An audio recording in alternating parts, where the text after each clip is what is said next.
นี่เพิ่นสิโก้ได้บัดนี้เนาะตั้งปุ๊บบ่ตัวนี้ค้าได้เนาะแต่เพิ่นสิโกเนาะสบายดีมาชมสบายดีน้องเสือทองสบายดีเด้อสบายดีกำลังสิตั้งเนาะตั้งมื้อนี้เลยบ่แม่เจ้าท่าอยู่เด้อโอ้มีคานอยู่เนาะปกติมันเทคานไว้เด้พอดีเนาะพอดีอันน่ะมวยมื้อนี้กับมื้ออื่นเนาะเพิ่นสิเทคานเอ็นเด้อนี่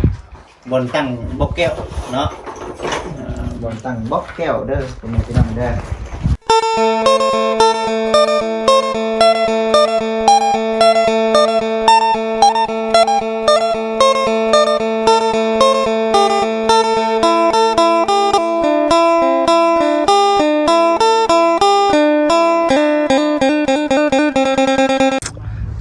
พี่น้องเอ้ยเนาะตัดภาพมาวันนี้พี่น้องเอ้ยเนาะบานาเองก็ยังอยู่ที่บ้านน้องตัวทองพี่เด้อพี่น้องเด้อเนาะคือหากออกมาจากบ้านน้องจ้อยเนาะพี่น้องเนาะ ก่อนอื่นก็สบายดีสวัสดีพี่น้อง FC กันเบ้อสุขคนพี่น้องเด้อเนาะตอนนี้น้องเพิ่นนั่งเฮ็ดเวียกอยู่พี่น้องเอ้ยสามคนนึกเอาโดยสบายดีเนาะฮ้อนได้มื้อนี้ก็ได้ฮ้อนหลายบ่ได้ฮ้อนน้อยฮ้อนหลายนี่เด้คงมื้อนี้เนาะอัดเป็นอัดเนาะแต่ว่ามีอย่างแน่นี่โอ้1 2 3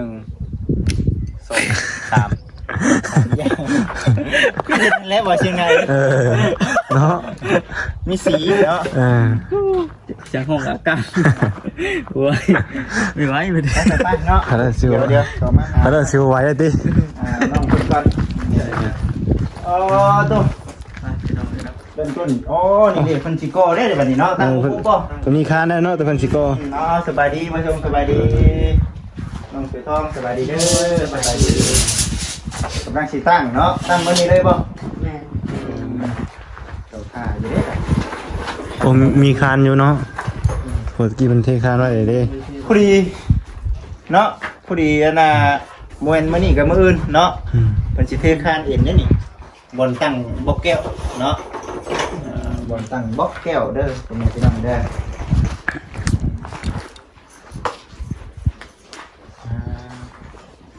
มันนี่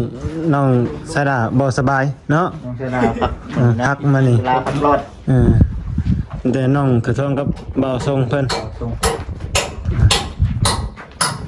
น้องคือท่องด้วยมันนี่ลงได้บ่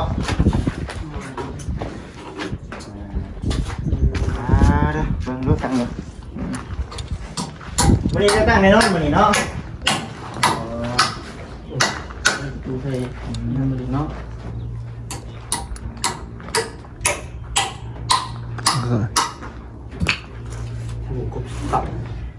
สั่นบ่ยังต่อตีนเนาะ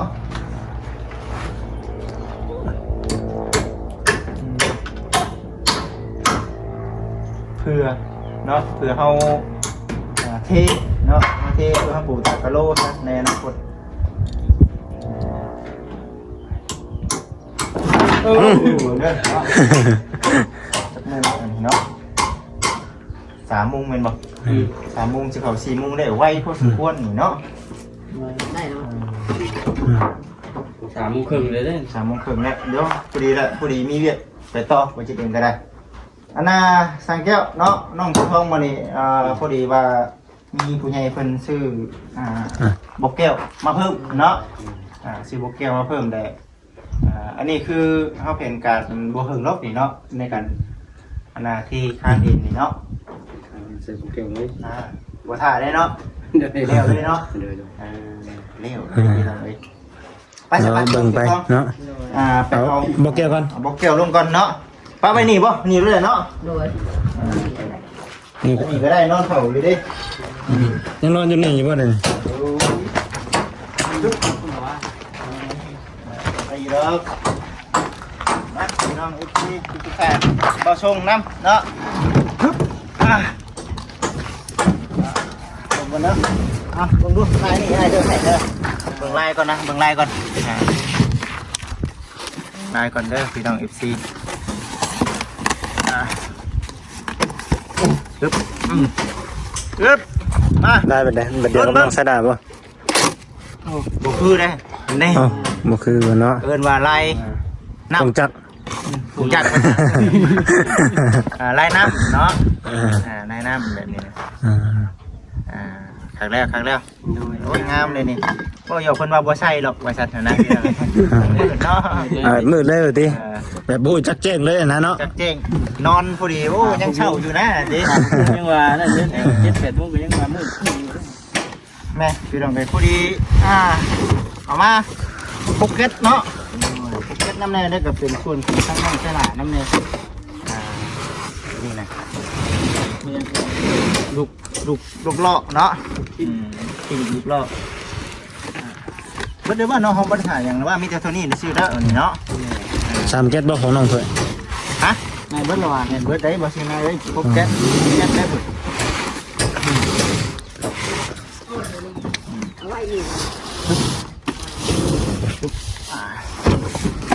โอ้ยเป็นของพี่น้องเลยช่วยเป็นเรื่องเป็นชานเนาะ ง่ายๆเนาะ ง่ายธรรมดาก ะโลนั่น ฮะ เห็นบ่ นี่ของพี่ดาวเป็น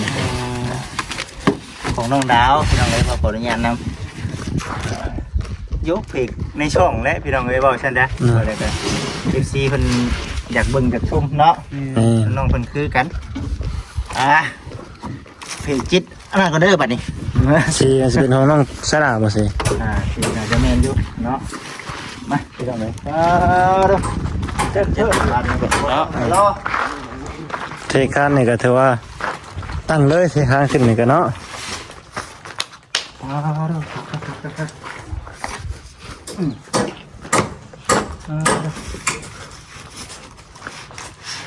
คือในเรื่องเล็กเรื่องหลาเขาหนีกล้าว่าพ่ออยู่บ่ ไปถามทั้งพ่อทั้ง ชงอยู่ดอกเนาะคือยังหลายเส้นอยู่เด้ในของเขาเบิดระบาดตัวนี้ แม่ บล็อกแก้วเขาเอามาครบแล้วเป็นของเนาะ6แก๊สนับเลยได้นี่เนาะช่องหนึงเขาใส่เท่าไหร่วะ สี่ ช่องเขาใส่4เนาะ หน่วย การวางดิเอาออกมาเบิ่งแล้วเนาะ1เนาะ1 วางไว้ได้ตั้งแบบ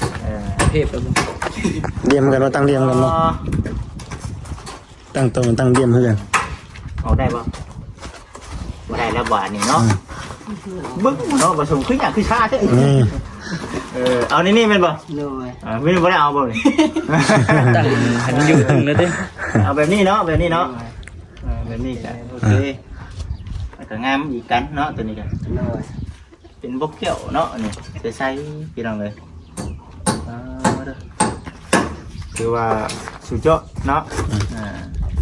งามคักแล้วพี่น้องเลยนี่แต่อันนี้ไปแก้เอาเองทั้งร้านเพิ่นบ่สะดวกทางด้านเพิ่นบอกว่าไปทางนั้นแน่ทางนี้แน่ หลายทางไปเนาะ หลายทางไป อืม แล้วไปแก้วเองเลยเนาะเอาคือสีนี้นี่น้องเล แม่ ย นเอา เนาะ เข้าไว้บัดนี้ นี่เด้อ โอ้ได้ละเนาะ หาไว้จนกลัวจะใส่เบิดเนาะ หน่วย กลัวจะใส่เบิดพี่น้องเลย จะกล้าว่าพอดีบ่บ่จิต ฮะ กล้าว่าพอดี สั่งแก้วคนใดให้นี่เลยเนาะ เก็ตหนึงมีด้วยกันเก็ตหนึงมี6อันเนาะ มันมี6 อันเนาะแม่เนาะ แม่ มัน2 4 6เด้ มี6 อันเร็วได้พี่น้องเด้อเนาะแล้วก่อแล้วเบิดเลยปูนเฮานี่ก็โอ้ยจังว่ากันเนาะตัวนี้เนาะ หน่วย เรื่องก่อขึ้นฮอดใส่นี่ก็จังว่ากันแต่ว่าจากที่เฮาได้เห็นอยู่ปัจจุบันนี่น่ะส่งอยู่เนาะส่งสิอัดเบิดอยู่บ่ได้รอหยังเลย หน่วย ตะกี้ทางร้านเพิ่นโทรมาบอกว่าเพิ่นบ่ว่างสิมา หน่วย คิดไว้อยู่ว่ามื้อใหม่ก่อนบ่แต่ว่าเดี๋ยวสิให้ทางร้านเพิ่นมาส่งแล้วก็ได้คิดว่าย่านมันเวียกมันหลายทางเนาะ หน่วย เป็นว่าเพื่อทั้งง่ายมาย่านทั้งน้องๆรอถ่านะ หน่วย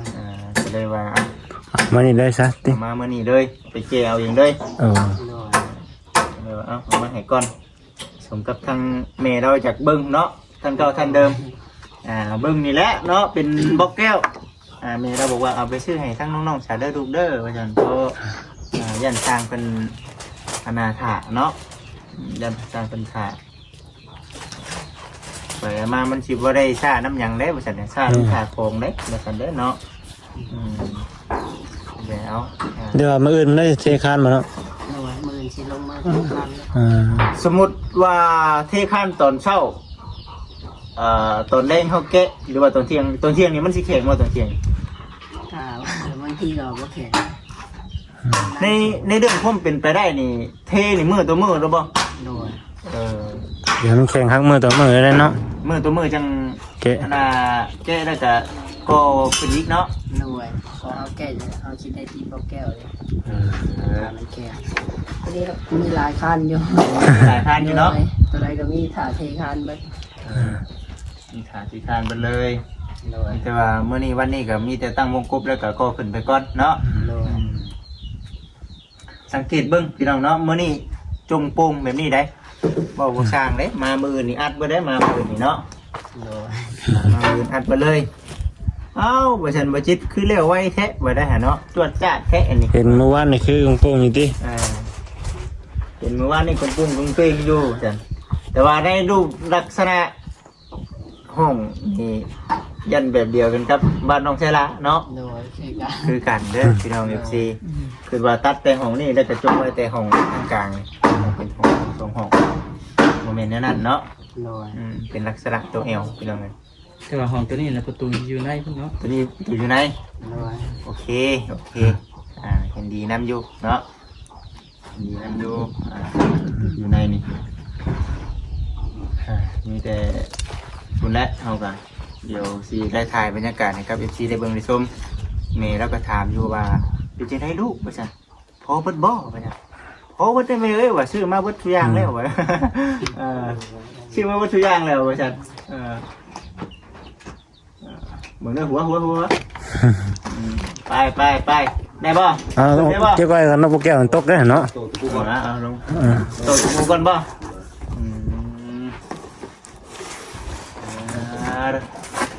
ไปน้องถือทองเฮาคือเก่าเช่นเดิม หรือเรียกคือ สิ่งที่สำคัญเนาะขอบคุญขอบคุณทาง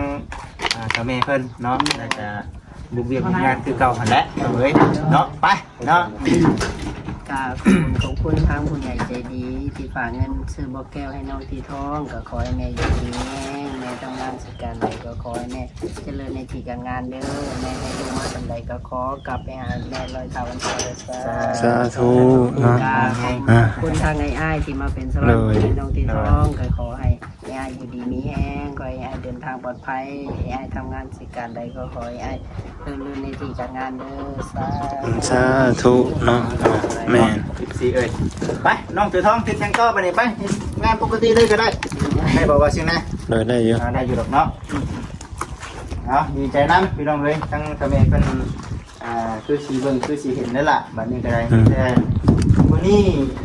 กำลังเนาะมืออื่นนี่ยันโกแล้วมืออื่นวันนี้รู้แล้วเนาะ ไม่แล้วขึ้นคนละป้องเลย 3ครั้งเลย น้องโทครับบ่สู้ เดี๋ยววันตัวนี้ก็เอาอีกแล้วตัวนี้เนาะ ตั้งพร้อมกันเลย ตั้งความสั่งเลย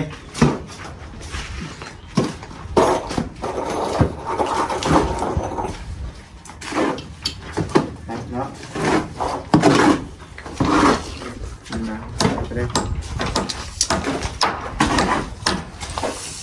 ท่านนี่เพื่อเขาตั้งแต่เพื่อนมาบุ้งยืนเนาะตั้งแต่ท่านขึ้นเขาใช่ประมาณจะเผื่อตีเผื่อจังปกติมาเลย2 เมตร10บ่คำว่า2 เมตร 10นี่สามารถตั้งไว้รถเนาะ ตั้งช่วงไม่รุกเลยมาเจ็ดเวลาเสพวันติดมันตัดบ้างสูงพวกเด็กมาเลย เดี๋ยวมันก็มันจีอยู่ในประมาณจังหวัด มันจะซื้อจะซื้อ ที่2 เมตร 10บ่สั่งแก้วทำนู่นหรือบ่บริษัทมันมาไปได้ใช้แบบนั้นเลยมัน เอาช่วงไม่ชิดเลยเพราะว่าได้มาสถานของเวลาเที่ยวพื้นพูดมาเกิดจะตัดบ้างตัดบ่ละ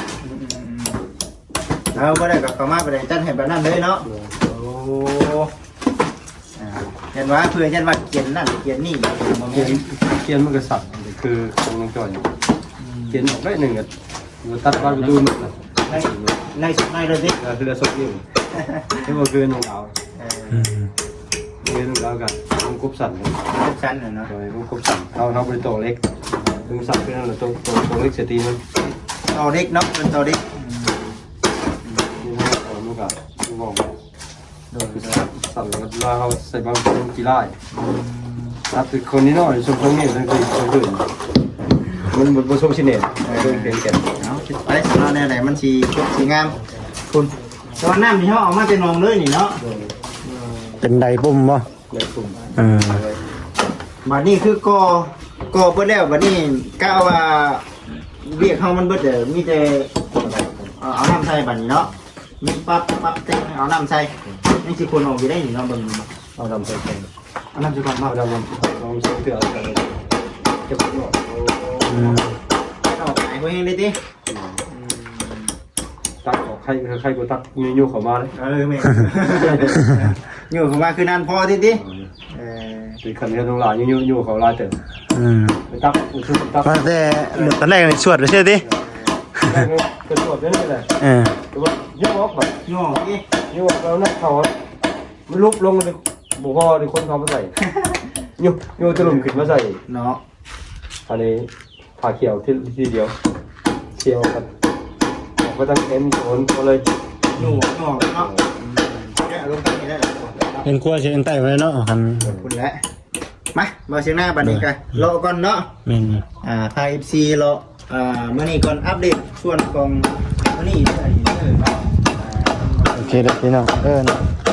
ทางมาเองก็คือ ข้อยคิดว่าได้นี่เนาะ ฮะ